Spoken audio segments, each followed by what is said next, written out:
Magandang umaga po sa inyong lahat. Welcome to another episode. Episode 3 na po pa tayo, sorry, nabulol pa tayo 'no. Episode 3 sa ating talakayan about intermittent fasting. Kung hindi niyo pa po napanood yung episode 2 natin, balikan niyo na lang po. May lamok pa. Balikan niyo na lang po. Pag-uusapan po natin ang 6 different length fast. Gaya po ng, nasabi natin sa episode 2, galing po yun sa libro ni Dr. Mindy Pels, Fast Like a Girl. So, 'pag sinabing Fast Like a Girl, sasabihin ng iba na pangbabae lang 'yan. Tinitle lang po ng author 'yan for, purpose or reason.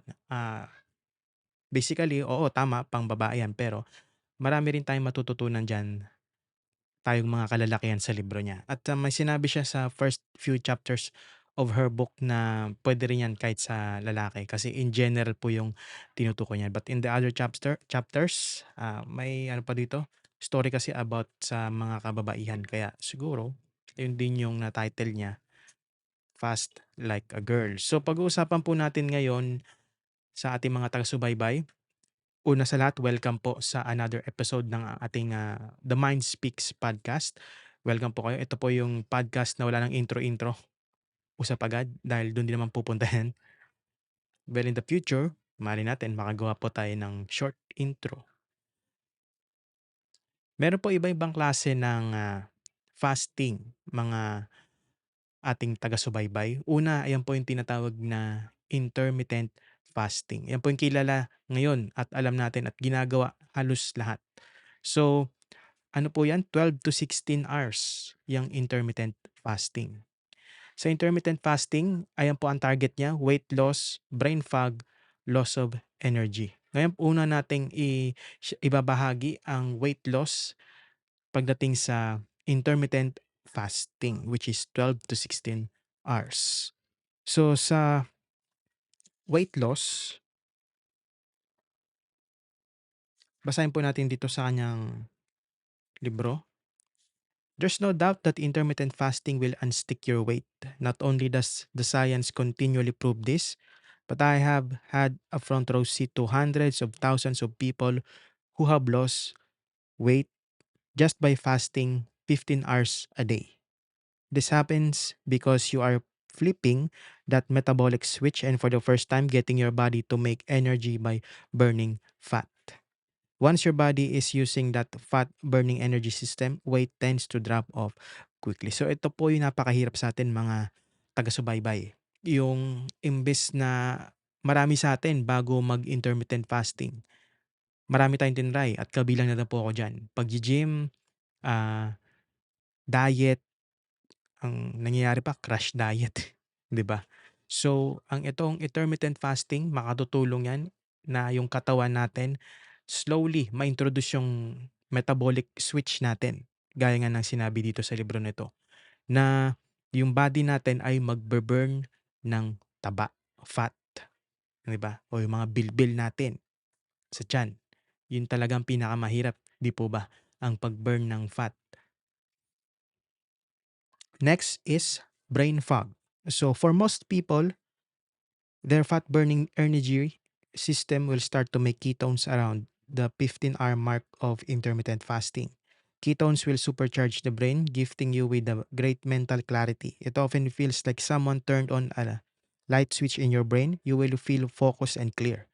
Even though the longer fast will only enhance that mental experience, intermittent fasting is where most people start to see the release of the brain fog that they may have been dealing with for too many years. Because of the power of ketones on your brain, intermittent fasting is an amazing tool to use before a big test, speech, or any performance where you need mental clarity. So, ibig sabihin, ganito pala ka powerful ang intermittent fasting. Hindi lang siya sa weight loss, nakatutulong din ang brain na maalis ang brain fog, lalo na sa mga estudyante or sa mga empleyado na merong ipe-present na presentation tomorrow morning, 'di ba? So, maganda mag-fasting at makakapagbigay po ito ng, focus at mental clarity, 'di ba? Sasabihin nila, "Nakakagutom 'yan." Um, Oo, nakakagutom siya pero dun nga nag-a-activate yung ketones natin, eh. At unang target ng ketones ay yung brain natin. 'Pag na-target niya yung brain natin, automatic shutdown niya yung, hunger state na meron tayo. While doing intermittent fasting, puwede naman tayong uminom ng green tea, hot water, or black coffee. As long as yung iniinom nating liquids ay walang calories. Next is loss of energy, kawalan ng enerhiya sa Tagalog. Of your two energy systems, the fat-burning one will provide you with the greatest energy boost. The energy you get from eating is often dependent upon the quality of the meal you put together. High carbohydrate meals might give you an immediate burst of energy but then can cause your energy to crash soon after. Marami pong nakaka-experience sa'tin yan, eh. Yung mataas yung ano, lalo na kapagka ang dami mong kanin, 'di ba? Majority kasi 'pag sinabi nating high carbohydrate meals, 'di ba? Meron ka ng kanin, may pasta ka pa, may tinapay ka pa. Ano lang siya, temporary, pero magda-die down din pagkatapos nun, temporary lang. Protein-rich meals might not elevate your energy as quickly but can often be a great way to lift your energy gradually without experiencing the crash. Each meal you eat will provide you with a different energetic experience. This is not the case with the fat burning energy system. When you are intermittent fasting and switch over to making energy from fat, you will feel a certain zing to your energy. Many fasters can tell you the moment in their day when they feel this switch happen. It's like you've had a cup of coffee without any of the negative jitters that they may accompany it. Your energy with ketones is consistent, clear, and often feels never ending. Sabi pa dito, I promise you that once you train your body to intermittent fasting, it will feel effortless. Most women find this length to fast easy to incorporate even into the busiest of lifestyle. So, yun po ang benefits niya. Weight loss, brain fog, and loss of energy. So, kung gusto mong mag-energy, marami po sa atin dyan at guilty din ako. Kasi pag sa umaga, parang nakakatamlay, di ba? So, kailangan natin ng mga stimulants kagaya ng kape o kaya green tea. Yan. Next is autophagy fasting, which is 17 hours. Actually, ano na nga ito eh. Um, 17 pataas. Ah. So dito naman ang purpose niya o ang kanyang function pagdating ng 17 hours pataas is to detox our body, improve brain function and cognition, prevent a cold, balance sex hormone. So basahin muna natin sa libro niya ni Mindy Pell, Dr. Mindy Pells about detox in autophagy fasting. Oh, sorry. So just finish a vacation during which you indulged. This is the perfect time to throw in a few days of autophagy fasting. It's a great tool to use when your cells have been inflamed or and worn down from a few days of binging.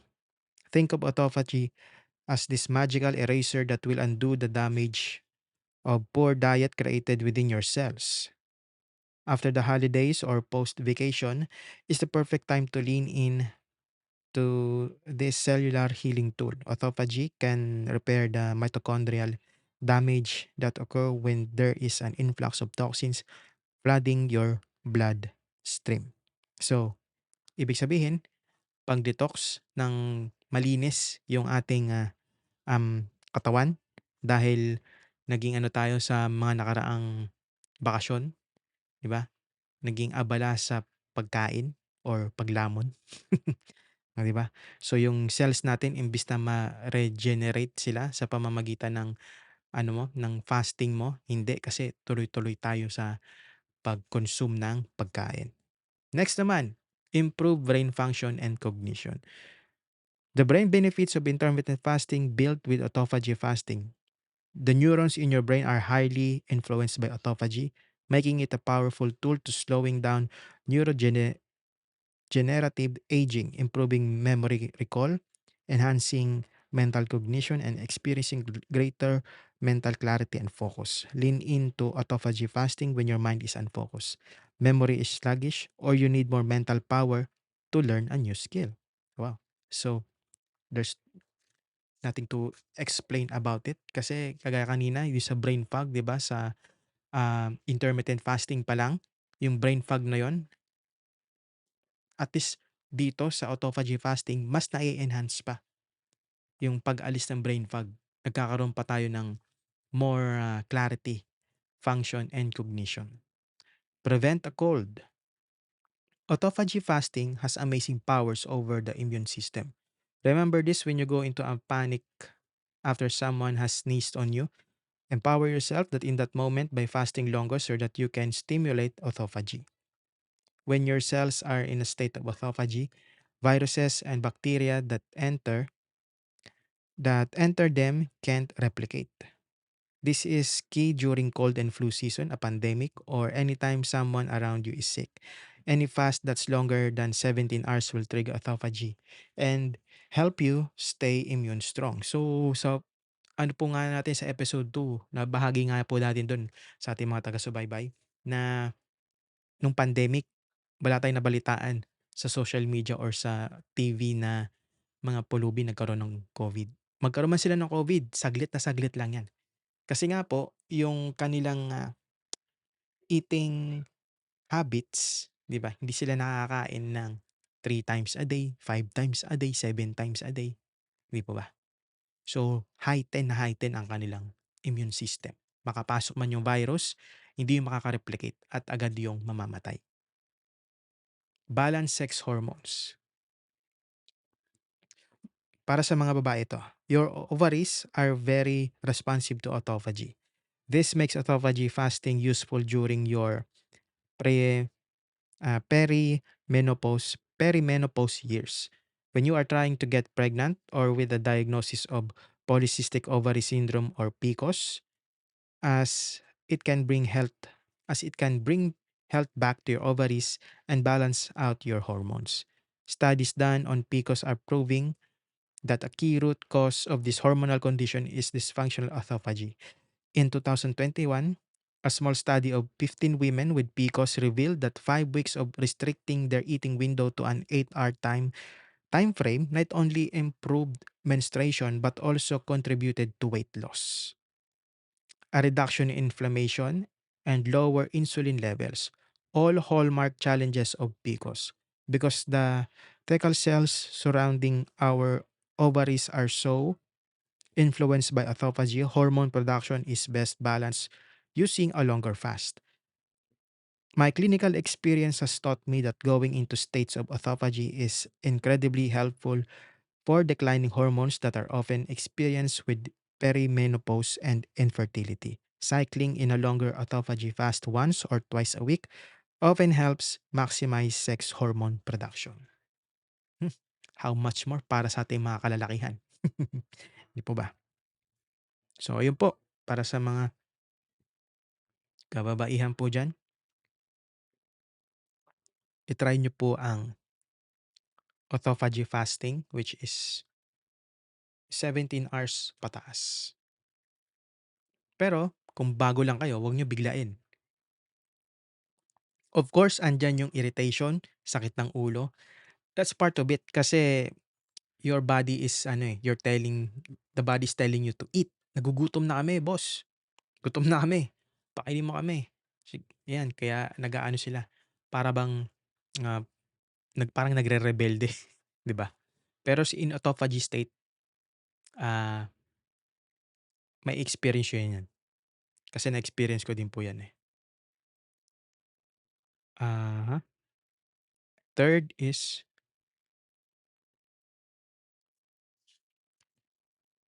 tama, sorry.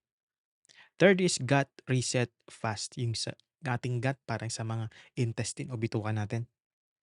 So, malaking ano po ito.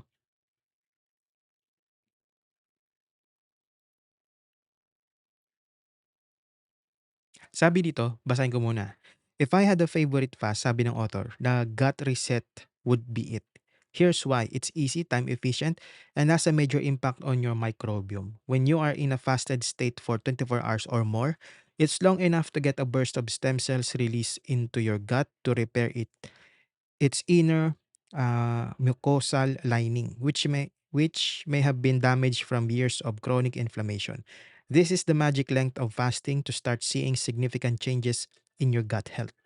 This fast is the first point at which your body will make stem cells, and those stem cells will find worn out cells and bring them back to life. People pay large amount of money to get stem cells injected into their joints, skin, and injured body parts in hopes of regenerating those areas. You can get a similar effect by fasting. Alam niyo po, from my experience, because I've done sa nakaraan, may sinalihan po akong business, and hindi ko po inaano yung sinisiraan yun, yung business na yun. Um, Nakakatulong naman yung business nila, eh. It's all about helping others to improve, the health ng ating mga kababayan. At the same time, to assist in, building their own empire of business and financial wealth. Doon po sa business na yun, meron din silang product na stem cell. It costs around 19,000. So, hindi ko napapangalanan po yung company na yun, aking nasalihan, for respect and, para rin sa kanilang kapakanan yun. So, ito pa lang, 4 hours pataas, pwede ka na magkaroon ng mag-regenerate, 'di ba, yung katawan mo ng stem cells. Oh, totoo naman kasi sinabi ni Doctor Mindy dito na, yun nga, maraming tao ang hindi sapat ang kaalaman o hindi gano'n kalawak ang kaalaman pagdating sa mga ganitong practices, 'di ba? Ako rin, eh, bago ko rin nalaman na itong intermittent fasting ang laki ng benefits. Iba iba din po yung lifestyle ko. Although sa mga nakakakilala sa akin, ang binabase ko po yung faith ko sa Biblia. Lalo na yung particular na po yung dietary law. The law of kung saan ano yan lang yung puwedeng kainin, clean and unclean. Yun po sa clean animals, yun lang yung puwedeng kainin, okey. Ngayon pag-usapan po natin dito ang mga benepisyo ng gut reset fast. Meron diyang counteract antibiotic use, offset birth control use, and help tackle small intestinal bacterial overgrowth or SIBO. Ngayon, basahin po natin ang una, counteract antibiotic use. As I mentioned above, antibiotics kill 90% of the bacteria in your gut. These are both good and bad bacteria. Although the bad bacteria that caused the infection is gone, the good bacteria that supports your health is decimated as well. Integrating a couple of 24-hour fasts recharge those stem cells so they can repair the terrain of your intestinal tract, which antibiotics may have altered. This gives you a microbial do-over. Combine a 24-hour fast with foods that feed your gut good bacteria, and you can do the damage that years of antibiotic use has done to your body. Wow! Kasi 'di ba po may mga doktor na 'pag nagpa-check-up tayo, hindi ko naman nilalahat ang mga doktor. May mga doktor agad na, sige, i-recommend na kita sa antibiotic. So gano'n pala ang epekto, 'di ba? Even the good bacteria, pinapatay ng antibiotic. So the one way para ma-reset 'yon at magkaroon ulit ng buhay yung good bacteria sa ating, gut, sa ating intestine ay by fasting. So yun na po yung gagawin, 'di ba? As easy as that. Pero sa mga baguhan po, hindi po yung madali, 'di ba? Pag-usapan naman natin ang offset birth control use.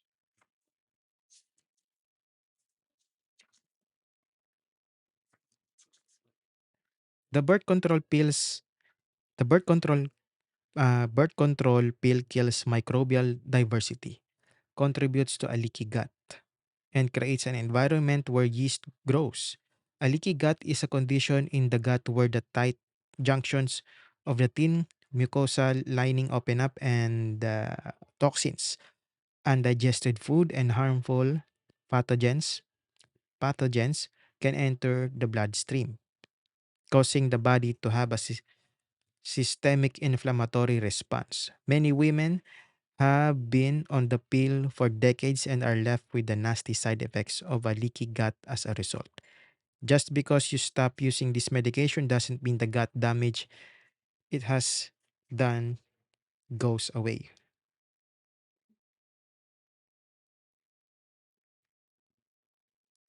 This is where 24-hour fasting can really save you. The more opportunities you have to go into this length of fast, the more you'll repair the damage that the pill may have caused. For a damaged gut, the healing that can happen with 24 hours of fasting is more powerful than any antibiotic, fancy supplement, or fancy diet. So basically, ito po, syempre para sa mga kababaihan, di ba? Mm. Po. So para sa mga kababaihan na ating taga-subaybay, ayan po ang benefits ng gut reset fast para sa inyo. Ano naman, SEBO. SIBO. Help tackle SIBO. Small intestinal bacterial overgrowth, known as SIBO, is one of the most difficult gut conditions to overcome. Unlike the large intestine, the small intestine usually doesn't have any bacteria. So when bacteria does start to grow there, problems arise. A hallmark sign of SIBO is bloating when you eat fibrous foods like vegetables. There are few there are very few supplements or medications that create a lasting effect in treating this condition. But 24-hour fast shine in this moment because they let your own body do the healing. You aren't feeding those bacteria anything that would cause them to grow more. You are just changing the environment within the gut, which allows your microbiomes to come back to homeostasis, the state of optimal functioning for the human body. Diba?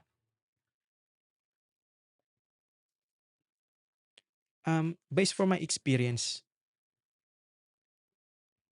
ang pinakamatagal ko pong so far sa ngayon kasi, my longest time of fast na nagawa ay nasa ano pa lang ako, 37 hours. Well, to be exact is 37 hours, 38 minutes, and 14 seconds. Doon pa lang. So, based from my experience, which is mapag-uusapan din natin yung susunod, the fat burner fast, yan na po yung 36 plus hours. Mahigit 36 hours po yan. Ayan po yung target niya. Minimize weight loss resistance, release stored sugar, and reduce cholesterol. Ginawa ko po yun 1 day and a half fasting na yun para, ayun nga, kasi kailangan kong ibaba yung cholesterol level. Sa total cholesterol ko kasi mataas and yung bad cholesterol ay mataas. So yung good cholesterol, mababa. So kailangan pa babain yung bad cholesterol at paangatin yung good cholesterol. Minimize weight loss resistance. Ito, para sa mga, ano din ito, kababaihan. Many women will tell you that they are weight loss resistant. For most of these women, this resistance will be resolved with a shorter intermittent fast. The fat burner fast is really geared for the women who has tried the shorter fast with little to no weight loss result. Why does this length of fast work so well for weight loss? Remember all those years you ate poorly? Well, your body had to store that extra sugar somewhere, so it stored it in both your liver and fat. In order to trigger the release of that stored sugar, you may have to stay in a fasted state longer than 24 hours. And clinical experience has shown me that 36 hours is the magic number. Tandaan niyo po yan. Yung 36 hours ay magic number po daw, according to Dr. Mindy Pelz. A cell metabolism study published in 2019 looked at the power of a 36-hour fast followed by a 12-hour eating window, a style of fasting often referred to as an alternate day fasting or ADF. This particular study was the largest of its kind. When subjects followed an alternate day fasting regime for 30 days, it was noted that ketone production continued, even when they ate in 12-hour windows. They also saw a reduction in cholesterol and inflammation with the ADF group. The most exciting part of the study was the fat loss that happened around the midsection in the ADF group. I realize if you are new to fasting that it can be hard to wrap your mind around not eating 36 hours. But as you become more comfortable and with fasting and because of studies like this and the results I witness in my community, there may come a time that you feel ready to stay in a fasted state for 36 hours to invoke a deeper metabolic healing response. So men, mga kalalakihan, tayo po, although yung sinabi dito ni Doctor Mindy ay for women, for girls, hindi naman din nagkakalayo 'to sa ano natin, sa ating katawan, 'di ba? Correct me if I'm wrong, hindi ko alam kung sino mas mabilis mag-ano, sa metabolism, lalaki ba o babae? Siguro depende, Hindi ko po alam, eh. So kapagka nag 36 hours ka, yung siyempre yung ketones mo, kung sanay ka na, kung sanay ka ng mag-fasting ng 36 hours. So sabi niya mare-retain mo daw yung ketone production kahit na nasa 12-hour window ka. Ano po yung 12-hour window? Yun po yung ano, pwede ka ng kumain. Okay? Yung sa iba ang tawag nila feasting time or ayun nga sa iba naman, eating window, depende. Iba-iba man ang term, iisa lang naman ang ano niyan, ibig sabihin. Release stored sugar. Often when women fast, they notice that their blood sugar goes up. This is the body's way of releasing sugar that it previously stored in tissues, especially the liver, fat, and muscle tissue. Many women won't see lasting weight loss results until that stored excess sugar is released. There are a handful of ways of going after, asa na tayo? After that stored sugar. The first is to keep fasting. It's that simple. The more you fast, the more opportunities you give your body to find and release the sugar it has stored in your tissues for years. So, ibig sabihin, kahit na, ano pa yan, 2 years, 3 years, 5 years, kaya niyang, anuhin, dahil sa ketones, aanuhin yan, hahanapin niya talaga yan sa kasulok-sulukan ng ating katawan.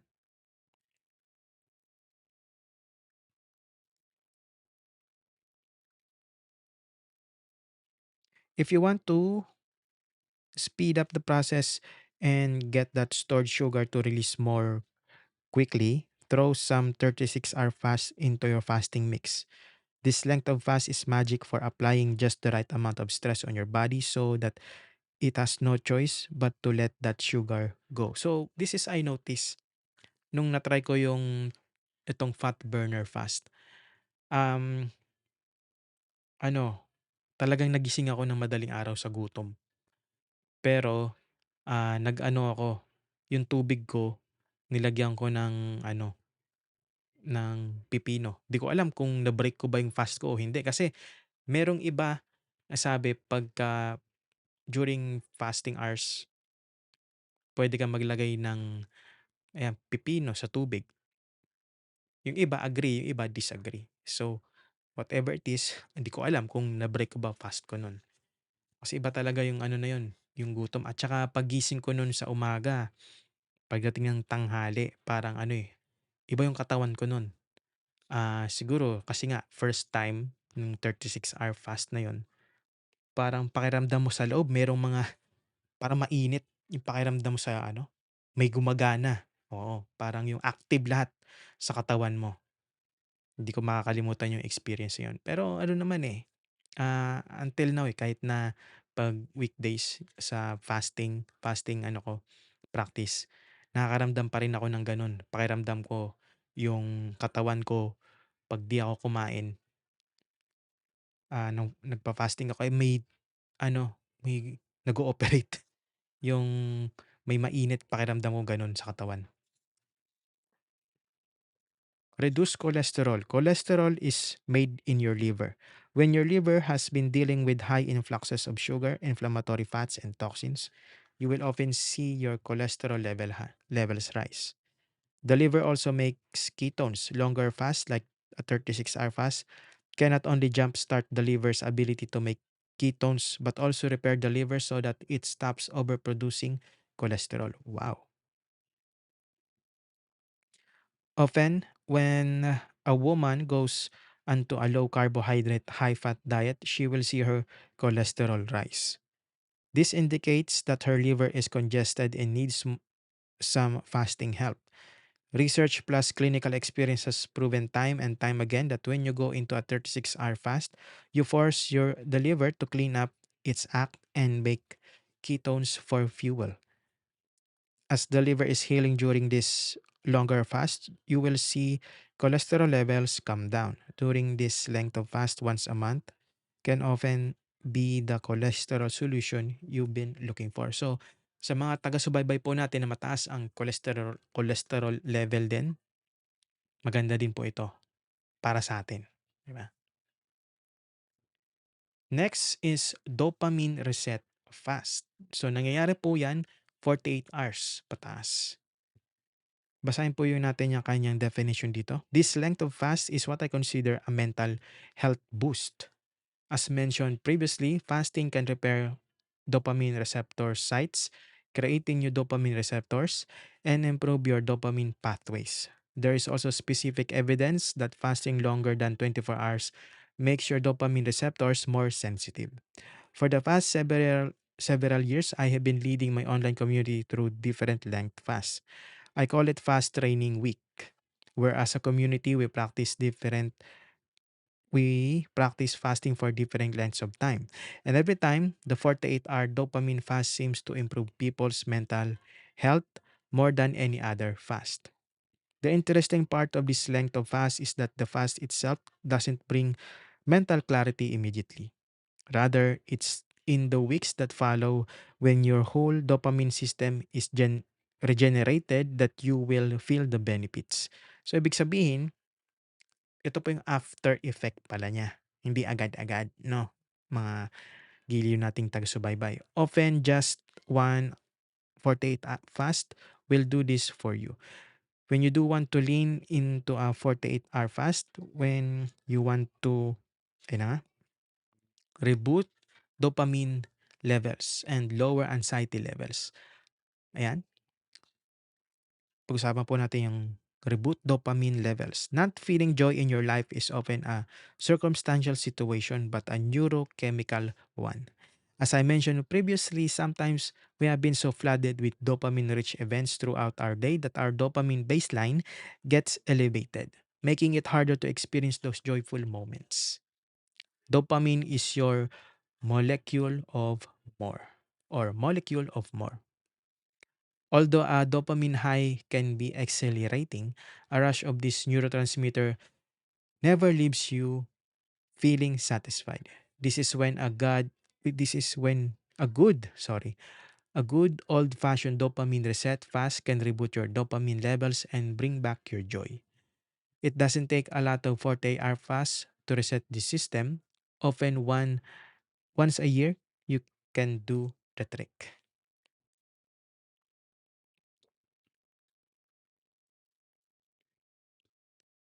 Lower anxiety levels. When you are in a state of anxiety, you are operating from a part of your brain known as the amygdala. Naalala ko sa Star Wars? Amidala. Di ko alam kung tama yung pronunciation, no? Anyway, Google nyo na lang po. Amygdala, amygdala, or amygdala, Queen Amidala. The amygdala's job is to keep you safe. So when you operate from this part of your brain, you tend to think of all the things that are wrong in your life. This puts you in a fight or flight mode, often causing you to react to every stressors you experience. There are two ways to move your brain out of this place. One is by stimulating your prefrontal cortex, and the other is by making the neurotransmitter GABA or GABA. A 48-hour fast helps your brain to accomplish both of these tasks. Most people notice that at the 48-hour mark, their brains are calmer and and not squonking at them as much. Wow. So, ayan po yung target ng 48 hours fasting. Dopamine reset fast. Last is the immune reset fast. Ito na po yung more than 72 hours. Di ba? Yung iba, kaya pang kaya pa ng mag 1 week. Grabe. Pero meron po ako napanood sa YouTube about this kay Dr. Berg. Berg ata yung kanyang spelling. Meron siyang in-interview doon na stage 4 cancer. O di ba pag stage 4 cancer na yata, di ba? Terminal na yon. So meron na siyang taning, naghanap yung matanda po yun. Naghanap siya ng paraan kung sino ang pwedeng makatulong sa kanya. And that man came across this, fasting. Ginawa po niya, nag-ano siya, ah, on his interview, sabi niya nag 21-day fast siya. 21 days. Hmm. Pero hindi siya consistent na 21 days. Kasi cancer cells daw ay sabi para they have their mind. May sarili silang they have a mind of its own. So ang ginagawa niya parang nagfa-fasting siya, nililito niya. Nung ginawa niya 21 days, sunod nag-ibang days naman siya, pinaiksi niya, sunod pinahaba na naman niya para hindi daw ma-detect ng cancer cells o para hindi maka-adapt din yung cancer cells dun sa ginagawa niyang fasting. So, ganun yung ginawa niya, nilito niya, 'di ba? Hanggang sa ayun, unti-unti nang naano yung cancer cells sa kanya, namatay at gumaling siya, 'di ba? Pero higit sa lahat, ang kagalingan po sa ating mga taga-subaybay ay sa Diyos. Maraming merong ginagamit na tools ang Diyos para sa paggaling natin, 'di ba? Malay po natin, ito din po yung tools o tool na kailangan natin para tayo gumaling sa anumang karamdaman na ating na-experience ngayon. Wala po tayong ibang sisisihin, hindi din naman natin pwedeng sisihin yung mga magulang natin o yung mga ninuno natin kasi mayroong mga hereditary na sakit. Meron po nun. Hindi natin sila masisisi. Pero ang tanging pwede lamang natin gawin ay baguhin yung lifestyle. At eto, oo, tama, ikaw, eto, baguhin mo 'to. 'Pag 'di mo 'to binago, susunod kasi 'to, kabuuan. Babaguhin mo 'to hanggang sa maka-adapt yung katawan mo. Hindi niyo po alam kung gaano ka-powerful ito. At ito din yung ginagamit ng mga elite para kontrolin ang billions of people. So, dun po yan. Sa kanila, yan po ang ginagawa nila. 'Di ba? It's all about mind control. Pero sa atin, mga simpleng mamamayan na mayroong pananampalataya sa Diyos at balang araw na babalik yung anak ng Diyos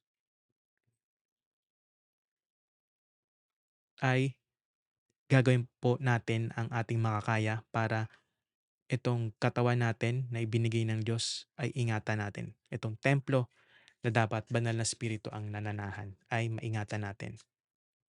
So, yun po, kontrolin po natin yung katawan natin, ang isip natin, at hindi po yung katawan ang kokontrol sa atin. More than 72 hours. Ayan po ang kanyang benefits.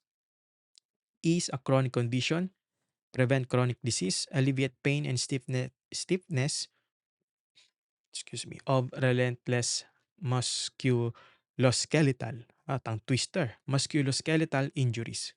Slow down the effects of aging. Ayan, 'di ba? Ganda 'yan. Diyan po ako na-excite sa slow down the effects of aging. Ngayon, Let's go.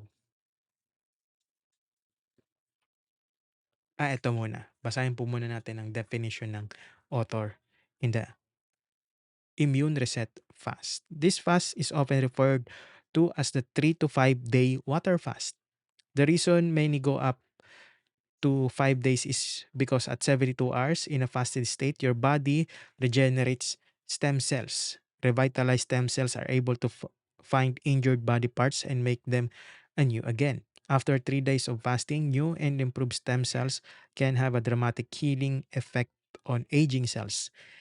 And you will keep making those stem cells until you eat again. Many people like to keep going with their fast, extending it to 5+ days to maximize stem cell production. Yan. I encourage people to lean into this length of fast when they want to accomplish one or all of these four things na ayan pong pag-uusapan natin, yung four things na yan. Is a chronic condition. I realize that a 3-day water fast is not for everyone, but it can be a miracle for anyone dealing with a major illness. Because the research on 3-day water fast was originally done on patients going through chemotherapy. It has been proven that patients with a cancer diagnosis can really use this type of fast to give an overhaul to their immune systems. On the third day of a water fast, old, ineffective white blood cells will be destroyed and the new ones will emerge stronger and more resilient. This can be miraculous for anyone going through an experience of cancer. Unrelenting autoimmune conditions like rheumatoid arthritis, stubborn musculoskeletal injuries like a frozen shoulder, and the lifestyle induced type 2 diabetes. Ayan po, sa mga maganda po ito para sa mga diagnosed with cancer. 3-day water fast. Yung nai-share ko po sa inyo kanina.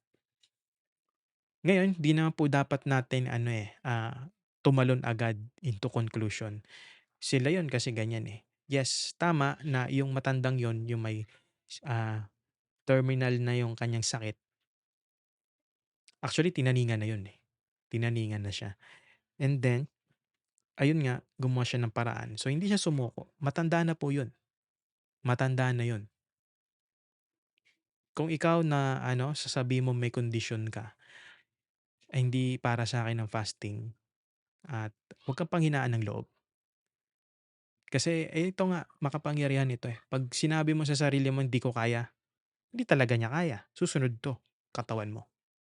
Pero pag sinabi mo na gagawin ko ito, higit sa lahat, gagawin ko ito hindi lang para sa pamilya ko. Unahin mo ang Diyos. Gagawin ko to kasi gusto kong humaba pa yung buhay ko. Every day na nabubuhay ka, sa'yo na naka-tune in ngayon, may pag-asa. May pag-asa ka pa. Kahit na marami kang utang, marami kang problema, sira man ang relasyon mo sa asawa mo, sira man ang relasyon mo sa mga anak mo, sira man ang iyong pangalan dahil sa pagkakabaon mo sa utang, dahil nasira ang pangalan mo sa iba-ibang tao. Sabi ko nga, humihinga ka pa, buhay ka pa, may pag-asa ka pa.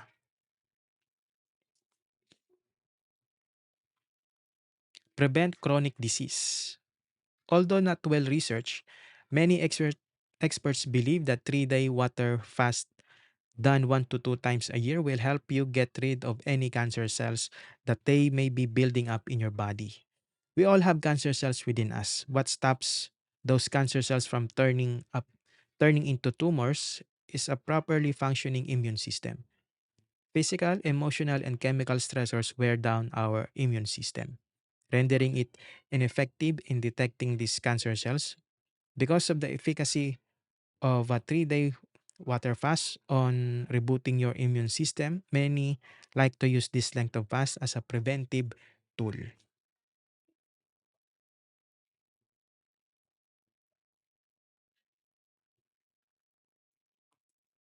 Wow, 'di ba? So ayan po yung effect ng immune reset fast, 72 hours po 'yan. Ayan, mahaba 'to.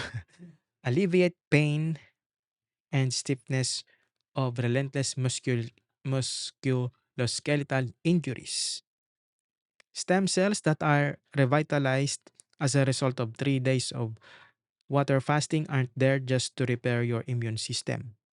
Stem cells can repair any injured body part, making this a great deal, or sorry, making this a great length fast for combating chronic musculoskeletal injuries such as arthritis.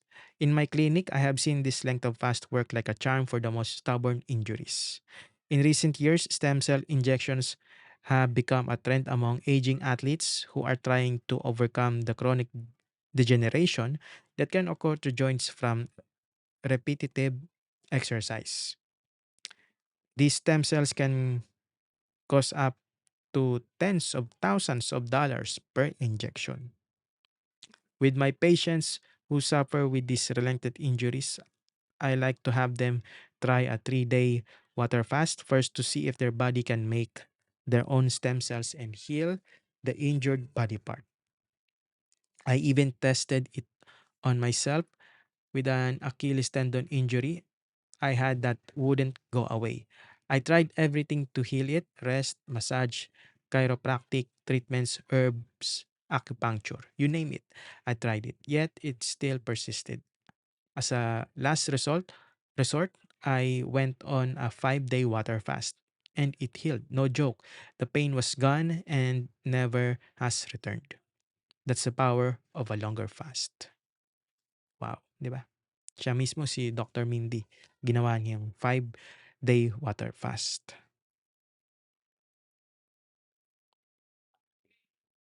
Slow down the effects of aging. So, anti-aging din po ito, 'di ba? Stem cells turn back the hands of time because they can repair all different types of cells in your body. When you get a surge of them, your body finds the tissues that have the most degeneration and heals those first. The beautiful part of the stem cell surge that results from a longer fast is that your body will determine which tissues are most in need of repair.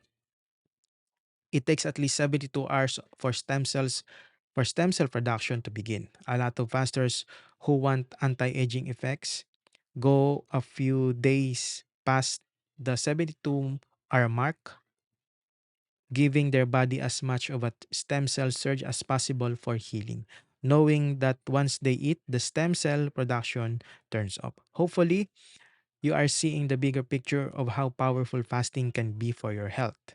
I will continually remind you that the goal of fasting is to find your unique groove with it. The science is compelling, but matching it to your health goals, lifestyle demands, and hormonal needs is key. In order to do this effectively, I wanted to take you on a journey of understanding at a deeper metabolic switching your hormonal profile and what it looks like to vary your fasting lengths. Metabolic switching is such an important concept to your health that I have dedicated to a whole chapter to it. It is a fasting concept that is often overlooked, but once you truly understand, you will not only level up your health, but find a rhythm with your fasting lifestyle that will serve your personal health goals best. So, sa ating mga taga-subaybay, yan po ang ating maibabahagi sa ating podcast ngayon, episode 3. So, questions and answers. Well, ito, basic lang naman po ito eh. So, question, anong fasting ang pwede sa akin? Ayan. Answer, depende sa yung lifestyle. We have different lifestyle and work life. Hindi siya one size fits all. Kung ano man yung bagay sa'yo doon sa naibahagi po natin kanina ay yun na lang. One step at a time. Hindi po kailangan sa hagdan, 'di ba? Hindi kailangan yung ano, 'pag nagmamadali kasi tayo gusto natin humakbang na malaki, 'di ba? Para ano natin yung mga ilang baitang malagpasan na natin. As much as possible, take it slow. You have your own pace. Huwag mo silang intindihin. They have their own lifestyle. Meron ka din. So, depende. Depende sa'yo. Ano ang goal mo, 'di ba, sa fasting? Yung nakita natin kanina, weight loss, reset your immune system, mental clarity, normalize your blood sugar, lower your cholesterol, or overall health. Puwede pa nga natin sabihing spiritual health, puwede din, 'di ba? So, ano-anong pagkain ang kakainin after ng fasting? Answer, whole foods o yung pagkain na ano, sinasabi ng Biblia, yung totoong pagkain. Fruits and vegetables, protein, avoid saturated fats, and go unsaturated. Use puwede ring olive oil, 'di ba? Puwede rin. Extra extra virgin olive oil puwede din. Mas the best pa nga daw yun, eh, sabi nila. Karagdagang sagot, pagdating sa eating window mo, kailangan portion lang ang kakainin mo, hindi pang buffet. So ayan po ang, sinasabi diyan, 'pag portion, ganyan, sa isang pinggan. Yung kalahati nun dapat majority gulay, kaya yung portion, 'di ba? Lean protein, grain foods, or starchy vegetables. Oh, ito naman po yung type of diet. Ayan, keto diet, puwede yan. 1/4 non-starchy veggies, 1/4 protein, 1/2 fat. Puwede niyo po kainin yan after ng ano, fasting niyo. O kaya naman general, carbs, veggies, protein, and fat. Sorry, paleo, veggies, fat, complex carbs, and protein. Ayan po ang low carb diet. Madalas ko pong makikita itong diet na 'to sa ano, sa Facebook group. Nakasali ako dun. Question, ano-ano ang mga puwedeng gawin habang naka-fasting? Answer, stay hydrated. Puwede uminom ng black coffee or green tea. Stay away from Gatorade or Pocari Sweat while fasting. Which is yun yung nangyari sa'kin dati. Uminom ako ng Pocari Sweat tapos mali pala yun. I learned my lesson. Tinignan ko yung, ingredients, may sugar. Oh, no. So, na-break ko yung fasting ko nun. So, hindi ko na inulit. Okey lang, normal lang yung ano, kasi 'pag baguhan ka pa, wala ka pang alam. Konti pa lang yung kaalaman mo. Kasi paglalakbay mo yan, eh. Normal lang yung madapa, 'di ba? Kung gusto mo maging perfect agad, naku, may sakit ka. Wala kang sakit sa katawan, may sakit ka sa isip. Gusto mo perfect agad. Another answer, light exercises. Pero kung malakas ka, puwede ring regular workout mo. Good luck na lang 'no, kung ano ka, 72-hour fast tapos, magbubuhat ka ng sobrang bigat. Depende sa'yo yun. So if you like the video, please like, share, and subscribe. Maraming maraming salamat po sa inyong, panonood, pagtangkilik sa ating, ah, episode 3 about 6 different length fast ni Doctor Mindy Pell sa kanyang librong Fast Like a Girl. So maraming maraming salamat po. Last na ba 'to? Oh, last na nga. Play natin. Naku, wait natin. Ayan, last ano na pala 'yan, slide. Maraming maraming salamat po at, ingat po kayo. Happy fasting sa ating lahat for, ah, for overall health. Maraming maraming salamat. Ingat po kayo.